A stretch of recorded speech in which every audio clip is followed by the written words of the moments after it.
Today we're throwing the spotlight on AMD, the chipmaker that's been quietly elbowing its way into every device that matters: consoles, data centers, and even some very fancy dashboard screens. After a sluggish start to the year, AMD staged a pretty spicy summer rally. But the story has bumps: a Q2 earnings miss that gave traders a cold shower, export controls that clipped AI accelerator sales in China, and a rebound that leaves the stock up roughly 30% year-to-date. From laggard to sun-soaked rally, the summer turnaround. At the start of the year AMD lagged.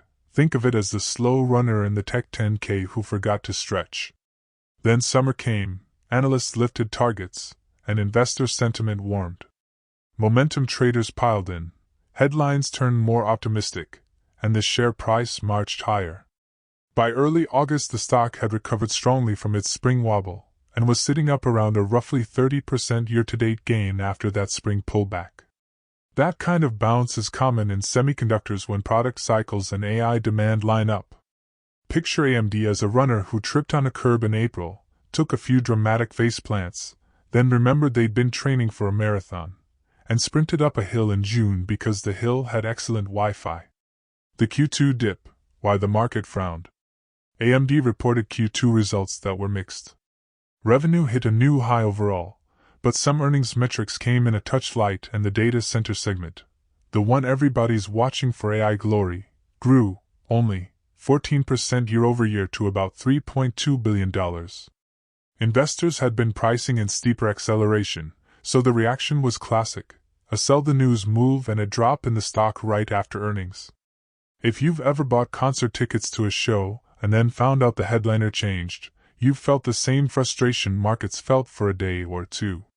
Concrete. 14%. At scale is still big money, but in the AI gold rush where some names report 50, 70% plus data center growth, it reads like a caution sign. That's why bearish headlines popped up even as the top line grew. The MI308 snag: export rules that bite business. Here's the crucial plot twist: growth in AMD's AI business was materially affected by U.S. export restrictions. During the quarter, AMD wasn't allowed to sell its MI308 accelerators in China. The MI308 is part of AMD's Instinct family aimed at AI training/inference. That restriction translated into a year-over-year revenue shortfall in AI accelerators for the quarter, which is part of why the data center growth was more pedestrian than many investors hoped.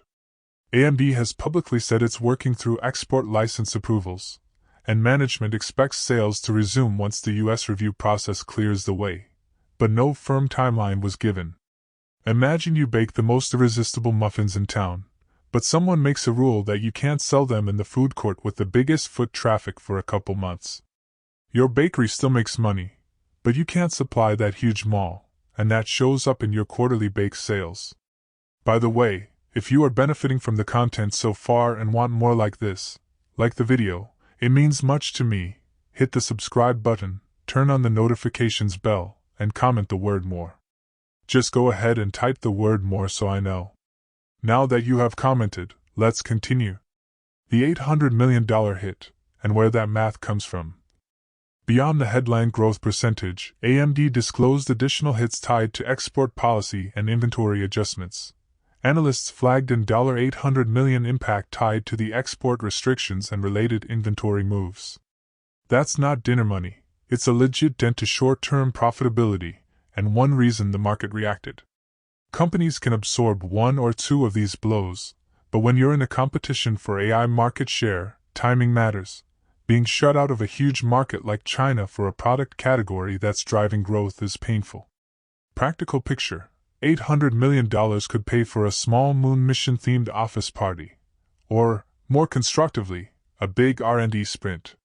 It's a thing on the ledger investors want to understand. Why China matters, and why export licenses are a big deal. China is massive for data center demand and AI adoption. Billions of users, huge cloud providers, and large enterprises with appetite for AI compute. If a top AI accelerator is locked out of that market, the addressable revenue pool shrinks until the product resumes sales. That's why export licenses, bureaucratic as they are, become strategic levers in global chip competition. AMD says it's pursuing approvals and expects to restart shipments once the US government grants licenses, but those processes have timing uncertainties. Investors price uncertainty. Companies live with it. It's like being a popular band allowed to tour everywhere except the single city with 1 million screaming fans. You'll still sell albums, but you'll miss a stadium tour's worth of merch. Data center, the growth engine that's still humming, albeit with a hitch. Even with the MI308 pause, AMD's data center revenue rose to about $3.2 billion, a large chunk of the company's business and its primary growth engine these recent quarters.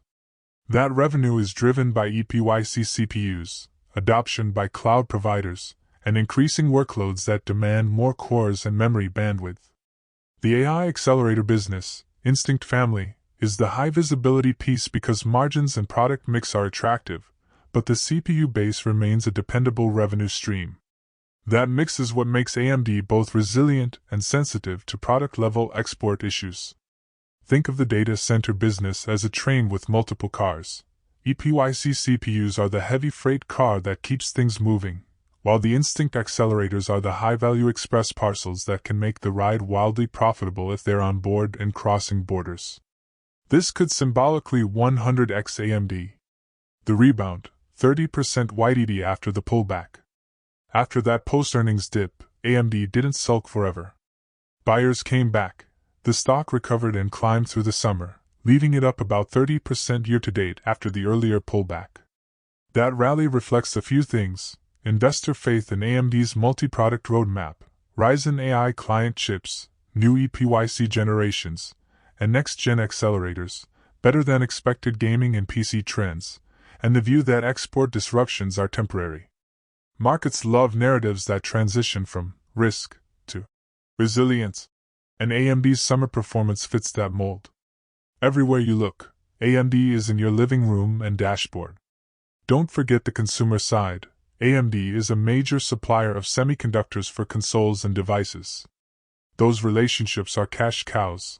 Semi-custom console chips lock in revenue for generations of hardware, and automotive infotainment deals are sticky long-term placements as car OEMs refresh platforms. Being in both gaming and data center markets gives AMD product diversification few competitors can match. Note this as well. Fear God, and give glory to Him, for the hour of His judgment is come, and worship Him that made heaven, and earth, and the sea, and the fountains of waters. And there followed another angel, saying, Babylon is fallen, that great city, because she made all nations drink of the wine of the wrath of her fornication. And the third angel followed them, saying with a loud voice, If any man worship the beast and his image, and receive his mark in his forehead, or in his hand, the same shall drink of the wine of the wrath of God, which is poured out without mixture into the cup of his indignation, and he shall be tormented with fire and brimstone in the presence of the holy angels, and in the presence of the Lamb. Revelation 14 verses 7-10. If we fully obey the Lord, the Creator of heaven and earth, and carefully follow all His commandments, He has promised to set us high above all the nations of the earth. Deuteronomy 28. We shall be blessed when we come in and when we go out. I appeal to you to accept God and let Him be your guide, for He will never leave you nor forsake you. Do not be afraid, do not be discouraged. Deuteronomy 31 verse 8. Want more information? Please check the description section. That's the end for now. If you have watched until the end, drop a comment like this: I stayed until the end. Just comment that I stayed until the end. When I see this comment, I will give you a heart. 3 more favors I request from you. First, like this video, subscribe and then turn on the notifications bell. If you do this, you greatly encourage me to continue bringing to you insightful content. Do not miss out on our future videos full of insight. All I am asking is your subscription. Thanks for joining us today. Your support means so much to us. Do not hesitate to share this video to help someone who may benefit. I recommend that you watch the next video, subscribe to the channel and share your thoughts about today's video. Wish you God's blessings and care. Faith and prayer will do what no power on earth can accomplish. See you in the next video by God's mercy.